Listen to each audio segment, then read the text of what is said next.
अस्सलाम वालेकुम। अब हम आज फ़्लो चार्ट्स की मुख्तलिफ़ एग्ज़ाम्पल्स देखेंगे। तो पहले आपको बता दूं कि ये चैनल का नाम है, मेरे चैनल का नाम है learn programming with S Malik. Please subscribe कर लें और बेल की घंटी को प्रेस कर दीजिए। What is flow chart in 9th class part 3 है, और उसमें हम जो आज मुख्तलिफ़ एग्ज़ाम्पल्स देखेंगे जो जिनकी मदद से हम वो किस तरह फ़्लो चार्ट्स का फ़्लो जो है वो किस तरह चलता है, किस तरह आप उसका फ़्लो लेके जाते हैं, स्टार्ट और एंड के बीच में किस तरह प्रोसेस होता है, किस तरह इनपुट लेते हैं, किस तरह उसका वो प्रोसेस होने के बाद आउटपुट जनरेट होता है। एक एग्जांपल जो है पहली वो फिज़िक्स की है, फिर मैथ से रिलेटेड है एग्जांपल्स।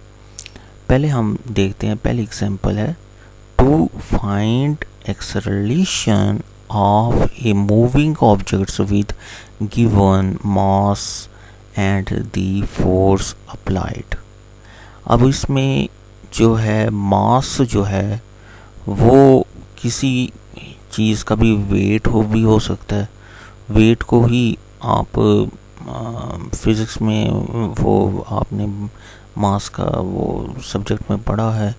फोर्स जो है कि उस को कितनी उसके वेट पे जितना वेट होगा उतना ही ज़्यादा फोर्स भी लगानी पड़ती है। तो जब फोर्स लगाएं तो फिर एक्सेलरेशन जो है आपकी वो आपको जो तेज़ी है वो आपको वो पता चल जाता है कि कितनी तेज़ी से आप वो फोर्स लगा के आप उसको आप एक जगह से दूसरी जगह पे, जैसे कोई टेबल हो सकता है, कुर्सी हो सकती है, कुछ भी आपके घर की अशिया में से या आपके स्कूल की जो टेबल बेंच है या टीचर का टेबल है, कुछ भी आप उस पर फोर्स लगाएं और कितनी फोर्स लगाने पे आपको कितनी देर में आप एक जगह से दूसरी जगह पे आप उसको मूव कर सकते हैं, वो मास उसके एक्सेलरेशन कहते हैं। जैसे कि इसमें वो स्टार्ट कर रहा है, start input mass force. Input यानी कि यूज़र से लेगा, जैसे कि मिसाल के तौर पे मैंने आगे लिख दिया है 22 है मास और 23 फोर्स है। अब ये हमने सिर्फ यूज़र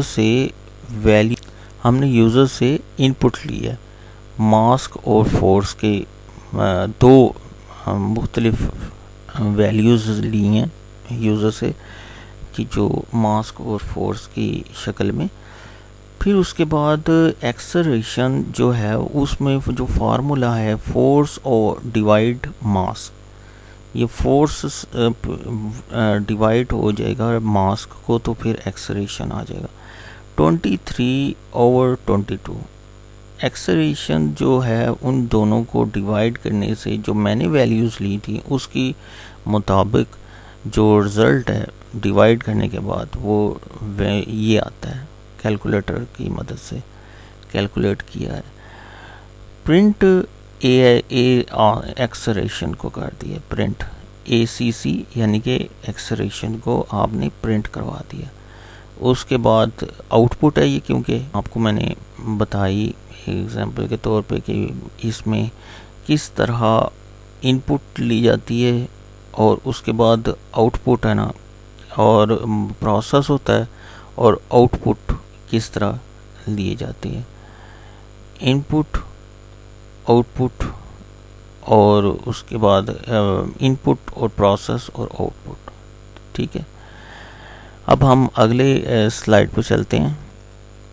अगली स्लाइड पे कुछ इस तरह है कि to find the volume of cube, start input edge है, इनपुट लिए एज जो है किसी भी क्यूब का जो है वो नहीं जाए, या आप एज को 90 वो रख लें, 60 रख लें, 30 रख लें, ये ज़रूरी नहीं है कि आपने यही वैल्यू देनी है, 90 देनी है।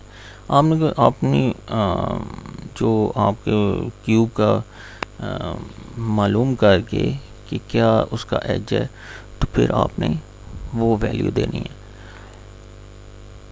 ये फिर वॉल्यूम को इक्वल टू R3 R की पावर 3 एज किया ना, वो लिया जाता है, या आप इसको एज ही जो एज है, एज मल्टीप्लाई एज मल्टीप्लाई, यानी कि 3 टाइम आपने उसको एज को मल्टीप्लाई कर देना है। फिर उसके बाद आप उस की जो वैल्यू होगी मल्टीप्लाई करने के बाद जो रिज़ल्ट आएगा वो आपने प्रिंट करवा देना, यानी कि आउटपुट आ जाएगी। इसमें भी पहले एग्जांपल में भी था, स्टार्ट है, इनपुट है एज, वॉल्यूम प्रोसेस है एज मल्टीप्लाई एज, और प्रिंट वॉल्यूम, यानी कि आउटपुट है उसके वॉल्यूम का, और फिर उसके बाद एंड है। अब इसी तरह ही हम एक और एग्जांपल देखते हैं। एग्जांपल में कुछ इस तरह कह रहा है कि to find plan the interest on an amount. Start है, input, amount, rate, year, 3 variables की वैल्यू लेनी है यूज़र से, जो कि मैंने 222 और 2010 मैंने उनको इनिशलाइज करवा दिया इनपुट वैल्यूज से वेरिएबल्स को। इनको हम जब प्रैक्टिकल भी करेंगे तो उसमें भी आपको मैं दिखाऊंगा कि किस तरह आप इनपुट, रेट और ईयर्स की कि ये वेरिएबल्स जो हैं, हम क्योंकि कंप्यूटर में वेरिएबल्स भी पढ़ेंगे ये भी तफसील से, तो जब वो चैप्टर आएंगे तो तब मैं आपको बताऊंगा कि इसमें किस तरह आप है ना वैल्यूज़ है ना, वो मैथ में भी इसी तरह ही हम वो देखते भी हैं कि x इक्वल टू 22 या 2, और x जो है y equal to x multiply x, या इस तरह की एग्जांपल्स मुख्तलिफ हम देखते रहते हैं मैथ में। उसी तरह प्लान इंटरेस्ट है, amount multiply rate over 100 multiply year. Rate over 100 जो है वो परसेंटेज को जाहिर करता है कि आपने उसको परसेंटेज की शक्ल में, ठीक है जी, परसेंटेज आप है ना उसकी वो निकाल रहे हैं। प्रोसेस ये है कि जब आप प्लान इंटरेस्ट को करते हैं तो पहले परसेंटेज, क्योंकि ब्रैकेट्स मैथ का एक असूल है कि पहले ब्रैकेट्स के अंदर जो वैल्यूज़ होती हैं वो फिर हल होती हैं, फिर उसके बाद वो लेफ़्ट और राइट पे जो वो वैल्यूज़ हल होती हैं। तो पहले 22 डिवाइड 100 की वैल्यू जो है 0.22 आ गई, जो कि यहाँ पे आपका परसेंटेज आया, और उसके बाद आपके अमाउंट मल्टीप्लाई और ईयर्स और अमाउंट भी मल्टीप्लाई होने के बाद जो रिज़ल्ट आया वो 84.4। ये जो वैल्यूज़ मैंने ली थी, ये ज़रूरी नहीं कि यही वैल्यूज़ आपने लेनी है, जो पेपर में भी अगर ये मुख्तलिफ वैल्यूज़ दी जाएं या आप अपनी तरफ से भी फ़र्ज़ करें तो तब भी आप इसको तब्दील कर सकते हैं। फिर print plan interest, plan interest को प्रिंट करवा दिया, यानी कि आउटपुट, ठीक है। पहला क्या था, इनपुट था, जो कि हमने इनको वेरिएबल्स को इनिशियलाइज करवाया, फिर उसके बाद प्रोसेस का प्रोसीजर हुआ, और उसके बाद आउटपुट जो प्रिंट प्लान इंटरेस्ट के नाम से और एंड सिंबल जो है फ्लो चार्ट का वो इस्तेमाल हो गया। अब ये है कि हम देखते हैं कि उर्दू में इन तमाम एग्जाम्पल्स को, पहला हमने जो देखा था, किसी हरकत करती चीज़ का इसराग मालूम करना जिसकी कीमत और कमियत और लगाई गई कुव्वत पहले से दी गई हो। फिर दूसरा हमने एग्जांपल है क्यूब का हुजम तलाश करना। जो एज मल्टीप्लाई एज का हमने वॉल्यूम वो का फार्मूला भी देखा था, उसको इम्प्लीमेंट किया था फ्लो चार्ट में। फिर एक रकम पर प्लान इंटरेस्ट जो है मालूम करना। जो प्लान इंटरेस्ट जो है अमाउंट मल्टीप्लाई रेट और 100 मल्टीप्लाई ईयर्स का एक फार्मूला हमने देखा। अब हम चलते हैं अगली एग्जांपल्स की तरफ। ये मैं एक सेंसरी या ना इसको व्यू दे देता हूँ कि आपका जो कमियत और कुव्वत और फोर्स एक्सेलरेशन, उसमें आपने भी इनपुट आउटपुट और उसके बाद एंड सिंबल्स था फ्लो चार्ट का। इसी तरह ही इनपुट एज और एंड सिंबल्स था, और ये क्यूब का हुजम तलाश करने वाले में भी, और एक रकम पर प्लान इंटरेस्ट करते हुए भी इनपुट था, सिंबल इस्तेमाल हुआ, स्टार्ट का सिंबल, इनपुट का सिंबल और प्लान प्रोसेस और आउटपुट का सिंबल और एंड का सिंबल इस्तेमाल हुआ। अब इसी तरह ही हम आगे चलते हैं और मज़ीद हम देखते हैं कि मुख्तलिफ जो एग्जांपल्स हैं। To find the sum product and average of 5 given numbers, कि 5 नंबर्स जो हैं वो हमने यूज़र से इनपुट लेनी है, उनका हमने सम प्रोडक्ट और एवरेज निकालना है। अब ये है कि इसमें स्टार्ट का सिंबल इस्तेमाल होगा फ्लो चार्ट का, फिर उसके बाद इनपुट का सिंबल है N0, N1, N2, N3, N4। इसी तरह आप कुछ भी वैल्यूज़ 1, 2, 3, 4, 5 या कुछ भी आप वैल्यूज़ इसमें दे सकते हैं। 5 मुख्तलिफ वैल्यूज़ देनी है, 5 वैल्यूज़, और मुख्तलिफ भी दे सकते हैं या एक ही आप वैल्यू बार बार दे दें। वो N0 में, N1 में, N2 में, N3 में, N4 में, जिस तरह पहले आपको मैंने वो कुछ इनपुट और प्रोसेस और आउटपुट की शक्ल में वो बताया पिछली स्लाइड्स में, इसी तरह आप इसमें भी वैल्यूज़ दे सकते हैं। फिर उसके बाद सम के फार्मूले में कुछ इस तरह इस्तेमाल किया जाता है। फार्मूला है कि sum equal to N0 plus N1 plus N2 plus N3 plus N4। फिर उसके बाद प्रोडक्ट है, प्रोडक्ट मल्टीप्लिकेशन को कहते हैं, और वो उसमें N0 multiply N1 multiply N2 multiply N3 multiply N4।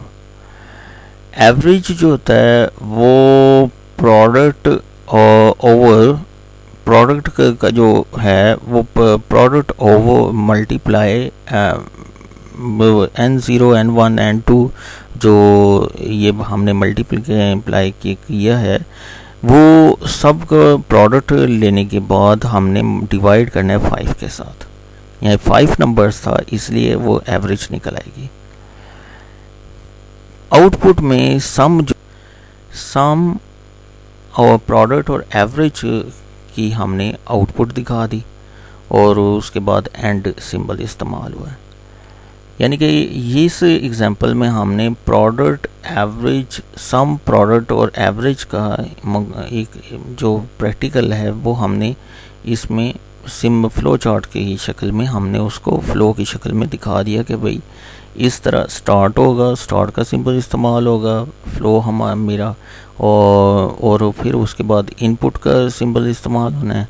उसमें हमने तमाम 5 जो नंबर्स हैं, मुख्तलिफ नंबर्स, वो हमने 5 मुख्तलिफ वो वेरिएबल्स के अंदर वो इनिशियलाइज कर दिया, और उसके बाद उसका वो सम, प्रोडक्ट और एवरेज वो हमने प्रोसेस कर लिया, और उसके बाद उसका आउटपुट दिखा दिया। To find the area of a paragrams, अब स्टार्ट है input base and height. Base and यहाँ पे भी लिख सकते हैं आप कामा की शक्ल में लिखने के बजाय। ये दो वेरिएबल्स थे इसलिए एंड लिखा गया है। अगर ज़्यादा जैसे कि पहले वेरिएबल्स के अंदर एंड नहीं था, कामा के ज़रिए सेपरेट किया गया था n0, n1, n2, n3, n4 को। और अब हम जो अगली एग्जांपल में देख रहे हैं वो बेस एंड हाइट है, यानी कि बेस वेरिएबल अलग है और हाइट वेरिएबल अलग है, और उन दोनों को इनपुट ली जा रही है यूज़र से।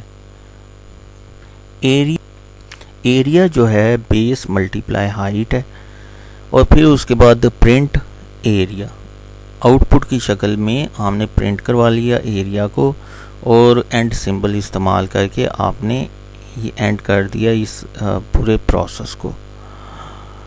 ये थी आज की मुख्तलिफ एग्जांपल्स। इसमें जो ख़ास तौर पे आपने कुछ बातों का ज़रूर मद्देनज़र रखना है कि जैसे कि आप ये देखें कि दो वेरिएबल्स हों तो आपने n0, n1 कामा में देनी है वैल्यू, वो इनपुट लेते हुए लिखना है, और बेस एंड हाइट वो लिखते हुए दो वेरिएबल्स हों तो एंड हाइट भी लिखा जा सकता है, या बेस कामा हाइट भी लिखा जा सकता है। या आपकी अपनी मर्ज़ी है कि आप है ना वो को किस तरह दोनों तरीक़ों से ये सही है। जैसे कि आपने पहले फोर्स कामा मास्क और फोर्स को हमने देखा था तो कामा था उसके अंदर, फिर हमने देखा तो एज था, फिर एज के बाद फिर अमाउंट, रेट और ईयर का एग्जांपल हमने देखी कि जिसमें अमाउंट, ईयर्स और रेट जो इनपुट ली गई है वो कामा की शक्ल में ली गई है। कामा बीच में उनको सेपरेट करने के लिए, अलग-अलग करने के लिए उनको अमाउंट को, रेट को और ईयर्स को, और इसलिए हमने जो आखिरी एग्जांपल देखी है उसमें ये था कि amount n0, n1, n2, n3 और n4 पाँच अदाद। अब इसको उर्दू में तर्जुमा भी देख लेते हैं। 5 अदाद का मजमुआ है ज़रब और औसत मालूम करना।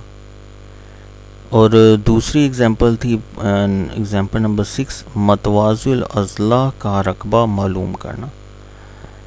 ये थी उसमें उर्दू में उसकी इबारत जो कि 100 क्वेश्चन था आपका दिए, और उस नीचे उसकी एक्सप्लेनेशन, उसका जवाब है जो आपने देखा है। उम्मीद है कि आज का लेक्चर आपको पसंद आया होगा। खुदा हाफिज़।